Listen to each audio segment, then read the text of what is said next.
We're back with the Tech Policy Grind. I'm Rima Musa, and I'm a fellow at the AirNet Law and Policy Foundry, the organization where the next generation of tech law and policy professionals convene to write, think, and talk about the web, technology, and disruptive innovation. This is the Tech Policy Grind, the Foundry's podcast where we chat about what's going on in the world of tech policy. This time, we have another fellow highlight, this time with Class 4 Foundry Fellow and Secretary for our Executive Board, Ellen Magallanes. Hi, Ellen. How are you today? Hi, Meri. I'm doing well. Thank you. So great to have you here. I know Ellen for a while now. I'm super excited to have her share her journey and her thoughts about tech law and policy in general. And to kickstart our chat, I would like to ask you a very broad question, which is what inspired you to start working in the field of tech law and policy, and how you got into this universe, which seems like a niche, but it's actually a universe when you are inside. Yeah, honestly, I think it was envy because I was in law school. I was working at a law firm, and my husband was working at a tech company. And he got to wear casual clothes. He got to have lunch provided for him. He was paid pretty well, and he finished work at a decent time. And I was like, I want all of that. So after my first law firm job, I started work at a tech company in Australia. And it was only for a couple of months. It was actually a really bad experience because the CEO at this 5-person company was a bit of a micromanager. Some could even argue narcissist. It was really difficult to work with. I found out that 20 people had been through my role before I had been in it. And luckily I befriended the engineers, and they told me the reality of what was happening, and I was able to extricate myself from that. And then after that, I moved to the US because my husband got recruited to work in Silicon Valley. And from there, I started a fellowship at the Wikimedia Foundation. And that was in 2020. And that's where I work today. And how was the transition from, from Australia to US? What did you find interesting or surprising there? I think that the cultural differences were interesting. So one, tipping, had no idea what that was, how to deal with it. Everything was so expensive, especially here in San Francisco. But I think that there were a lot of cultural differences, and it's hard to explain. For example, I consider myself pretty well read. I'd go into any Australian bookstore, I'd see the top 50 books that they're selling, and I'd be like, yeah, I've read most of them. And then I go to the US, and then I see what they're selling, and then I'm like, oh, I haven't even heard of these books. I don't know. And it's I guess I've mentioned that because the market is different, and what people think is important is different. I also, immigrated to US a couple of years ago, and I have different reflections because I come from Armenia, but one of the things for me was scale, for instance. And when you say, for instance, the example with books, to me, it's not surprising that you will get different ones, or maybe a way bigger variety or something. But Australia is not a small country at all.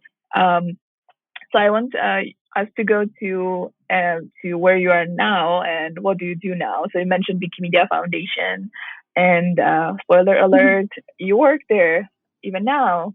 So tell us a little bit about what you do there and what your day-to-day job looks like. I'm Senior Counsel at the Wikimedia Foundation, and I work in the privacy team. And we've been working lately on making the interaction between us, the privacy team, and the rest of the foundation smoother. I am there to help assess risk, let them know things that maybe they didn't consider the first time, and to help make sure that we are complying with the law, complying with our own privacy policies, and lastly, complying with the spirit of the law.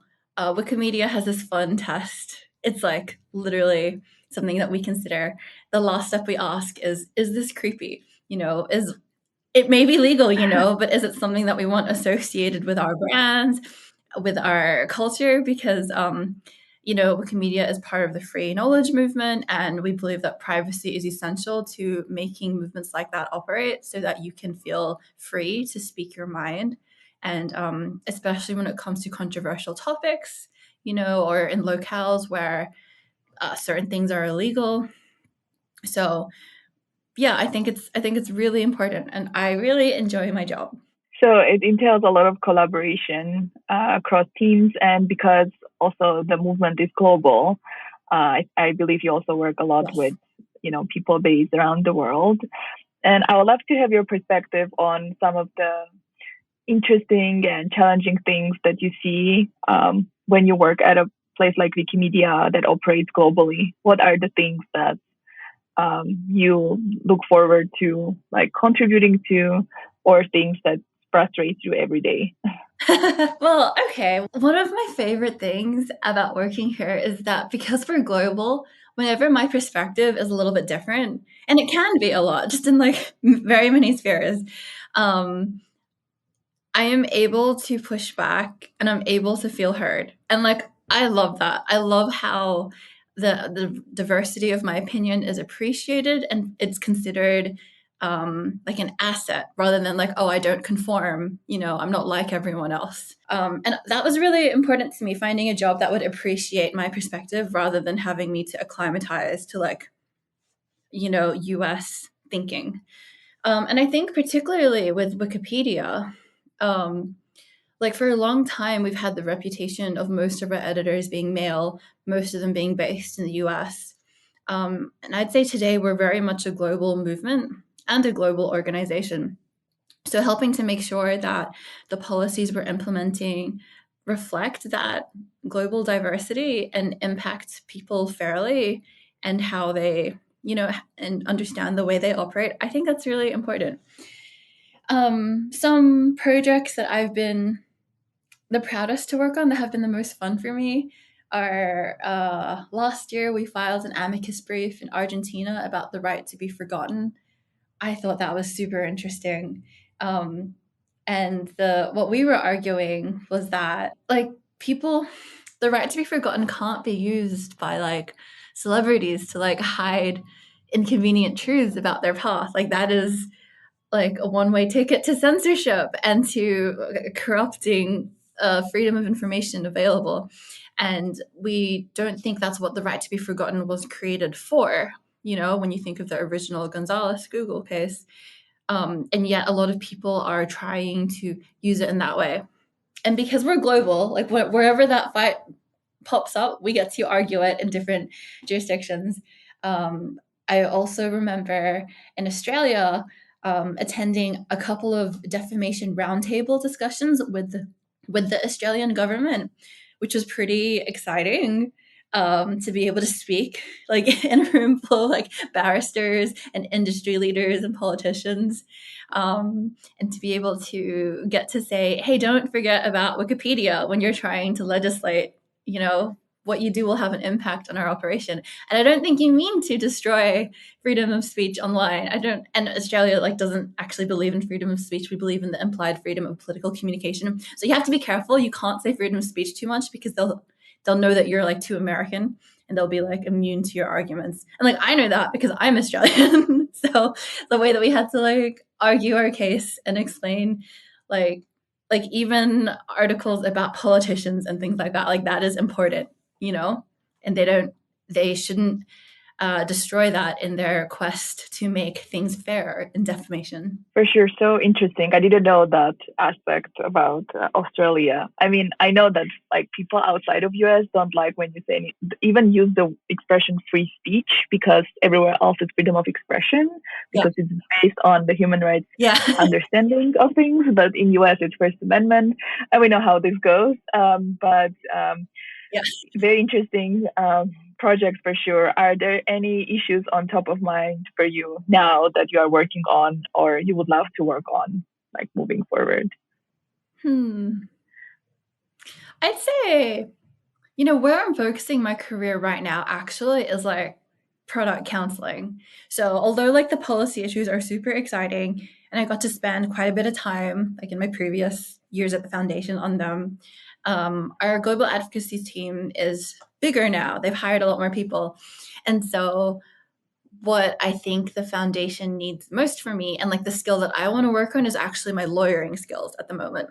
So supporting product and tech, making sure that I'm read up on current privacy law rather than trying to like advocate for future privacy laws. Like that's still important. That's still being done at the foundation, just not by me so much. I guess I really wanted to think about what skills I could gain from my job that are the most transferable in the future. You know, one day I want to move back to Australia. I want to be back with my family. And Australia is just not a large advocacy space. I mean, it was flattering for you to say that Australia is a large country. Like it really isn't in the global landscape. I think that every country has a bit of a like outsized view of itself in comparison to others. And you know, in saying that, I'll always call Australia home, and I'll go back there one day. And I know that like I'll have an easier job going back as a lawyer with in-house counsel privacy skills than I will as an advocate. That's exciting. I mean, you know, half of the time knowing what you want that you don't want to do is what we do. You know, when you experiment, then you understand that, you know, moving forward, I would love to focus on X.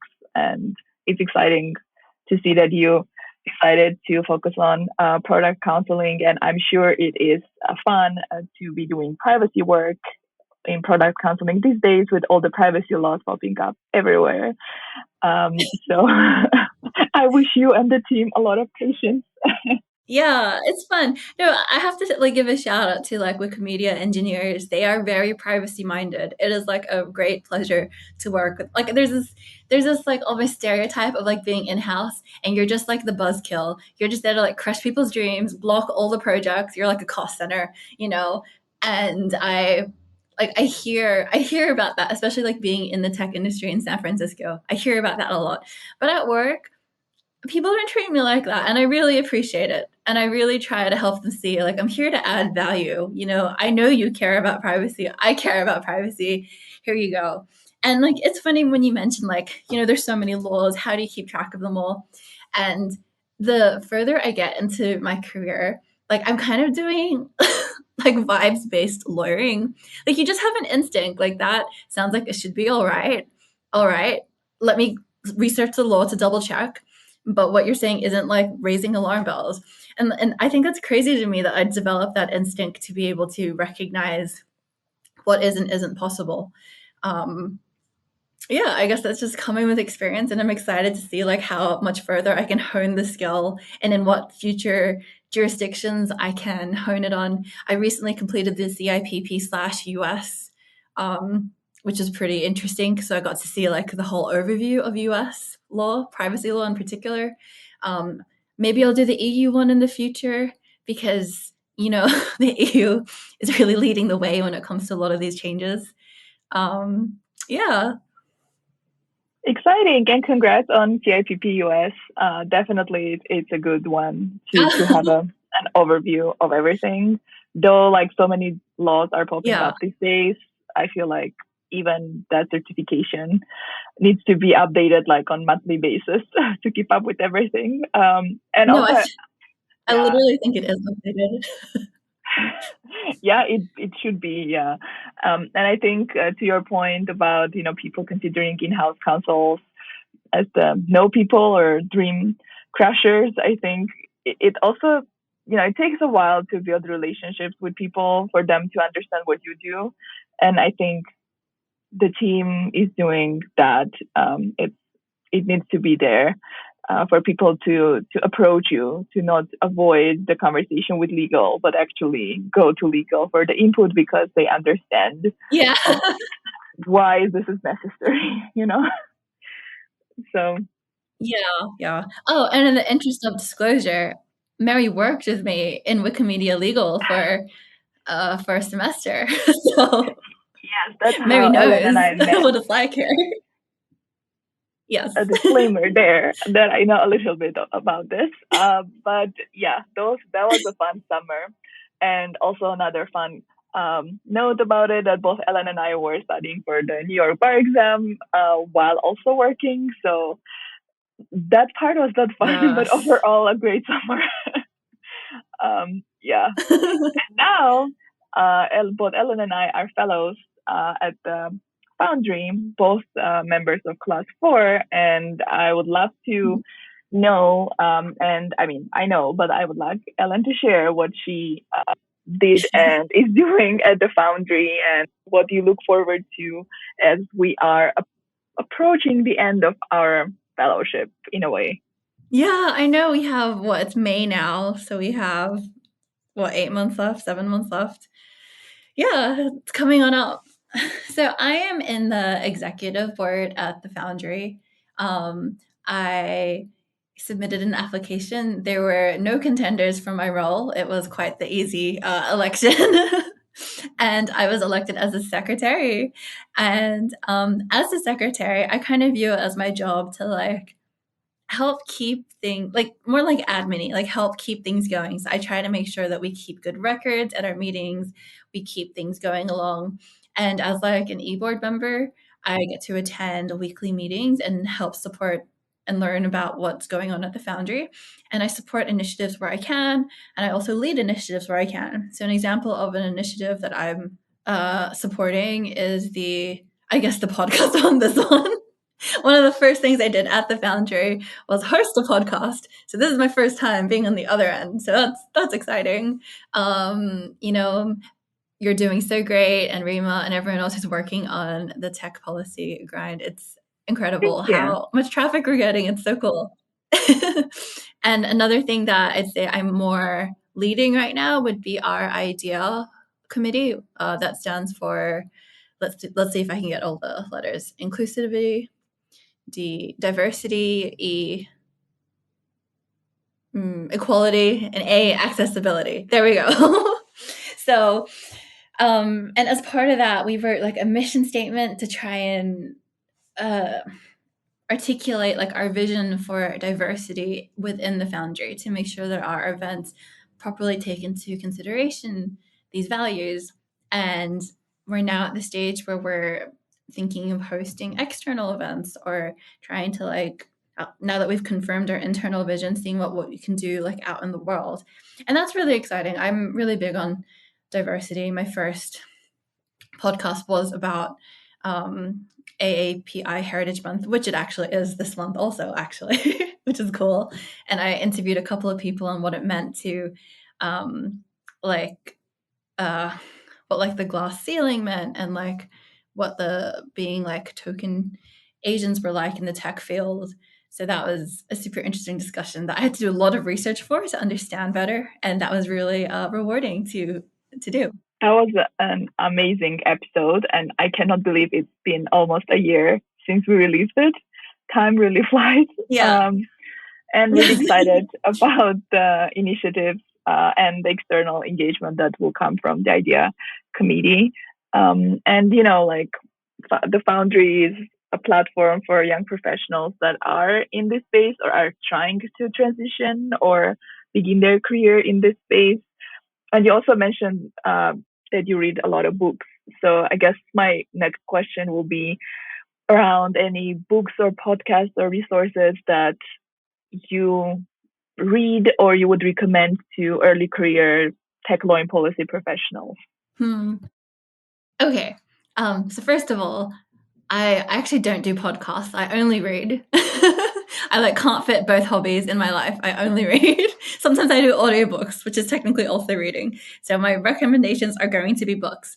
My first one is Weapons of Math Destruction. I think that by Cathy O'Neill. I think that everybody has got to read it to understand the scale at which technology can operate and some of the risks associated with it. And it's not one of those doomsayer, mayday, AI is going to take over the world. It's not like that. It's really informed. Her background is mathematics, and then she went into tech. So she really understood modeling. And I found that fascinating. And considering my husband works for big tech, I think that it's a really helpful perspective for me to have. And also considering a lot of governments are trying to consider Wikimedia as big tech, you know, even though like we're a nonprofit. I guess it's because we're so popular, it's hard to argue that we're not big tech. Even though like we're not social media, we don't like host conversations and whatnot. Yeah. Anyway, I digress. I think that's important. And then a second book, and this is more of a general like leadership book, and this book I recommend particularly for women. It's called Dare to Lead by Brené Brown. If you've ever listened to any of her work or you've ever read any of her books, I highly recommend it. But the one that I recommend the most right now is Dare to Lead. And speaking of which, my therapist also recommended a book by her called Braving the Wilderness. I haven't read that one yet, but what my therapist was telling me about it, it sounded like right up my alley. It's like cool tricks to like negotiate the workplace and understand your power and like be confident. And yeah, I really liked it. And then there's a part about like the power of vulnerability, which I think is pretty like understated. Like you said that like, you know, forming connections with my colleagues is kind of key to the work that I do, so they feel safe coming to me before like things go wrong. You know, that's the ideal opportunity for me to help them. And I think that developing those relationships at work is really important, and that book will help you get there. These are amazing. And when you mentioned vulnerability, it reminded me of the book called You Are Invited. It's about how to influence people and how to build communities.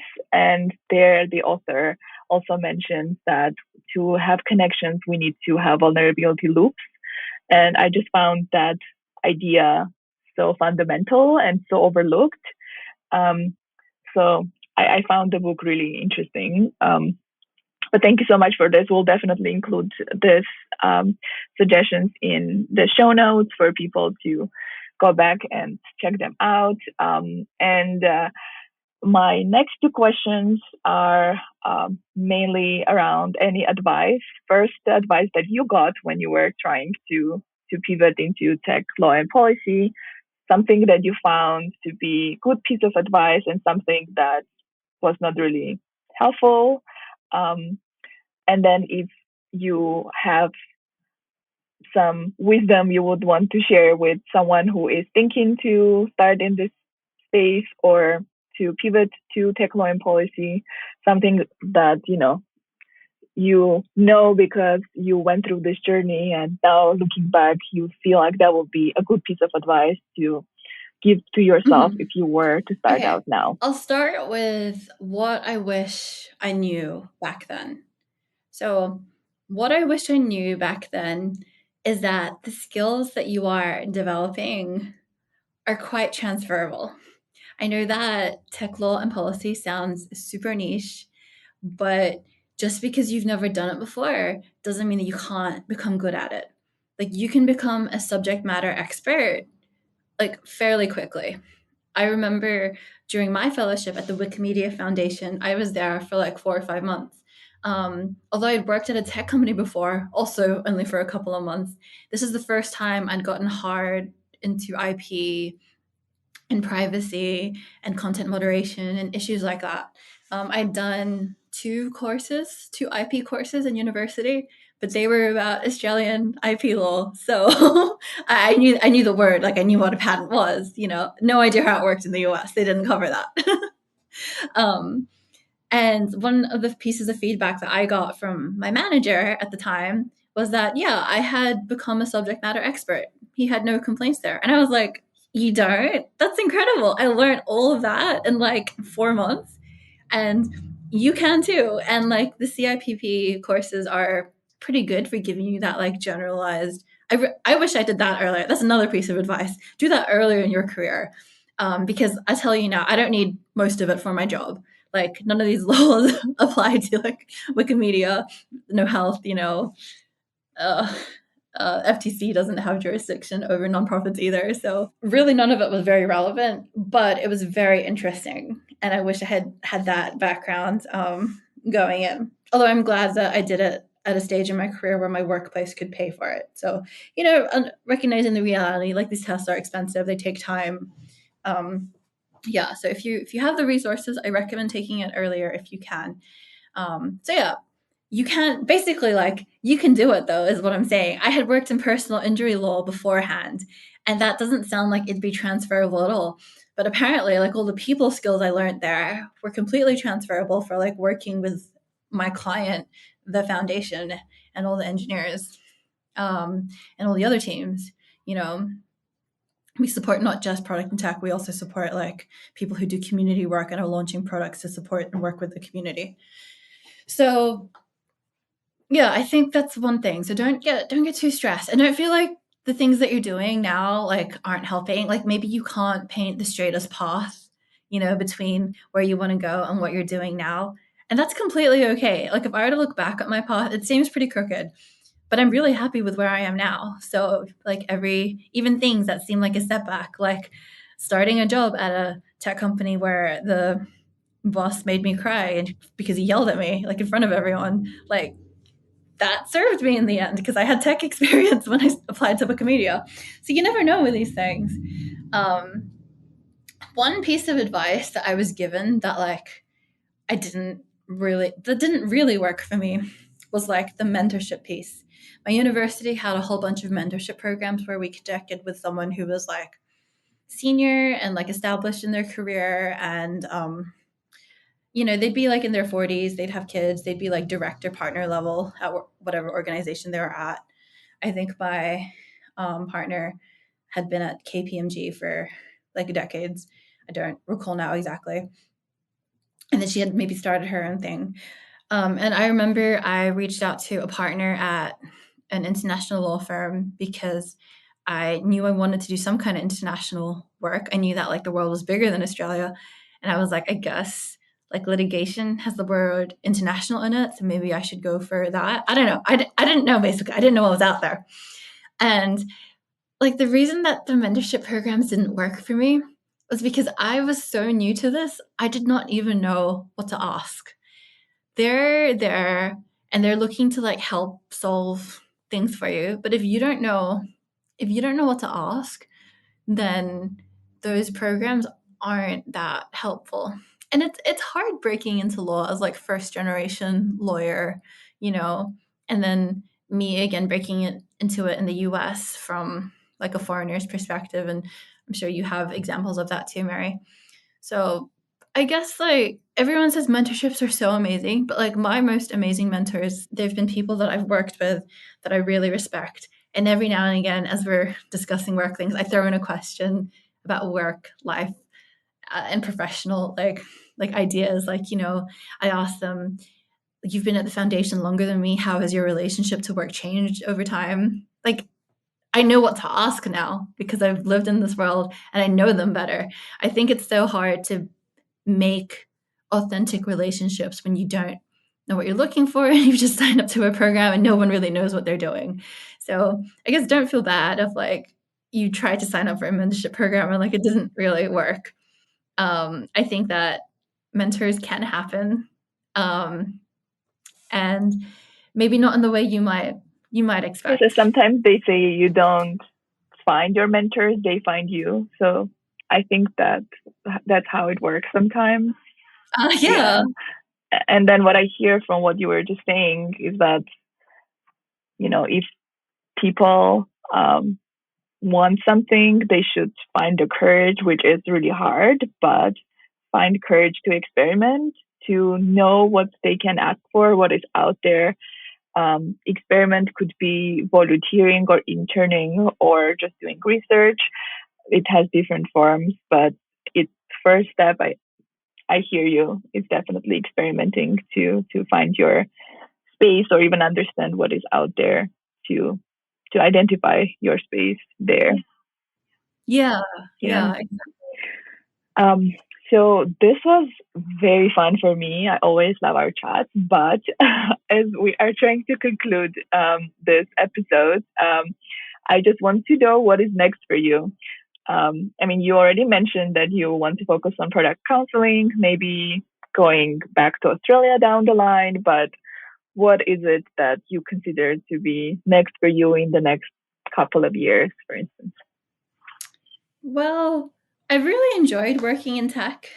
So maybe, like, I'm trying to figure out if there's like another US company I need to work for before I move back to Australia. You know, if I want to get maybe some private sector experience, even though I really enjoy the nonprofit aspect of my job. So I'm trying to figure out, like, you know, should I try big tech itself? Should I, you know, another company that interests me is like Bumble, because has a woman CEO, and like your mission is like love. So that sounds super adorable. Or whether staying where I'm at and like leveling up my skills here is the best path for me. I mean, I obviously want to stay. I see. Maybe it's not obvious. Like, I do see myself at Wikimedia, like, in the future, but like maybe not the rest of my career. You know, so I have to figure out what comes next. But you know, in saying that, like, a lot of people have meant to leave and they just haven't yet. So maybe 10 years from now, I'll still be at Wikimedia. You never know with these things. I guess the world is really wide, and I'm really grateful for the opportunity I have to get this, you know, experience and to feel like I have options in the future. So I don't even know if I'll be a lawyer like for the rest of my life. I think that just understanding how broad my skill set is super good for me. You know, I don't have to limit myself to like being a lawyer.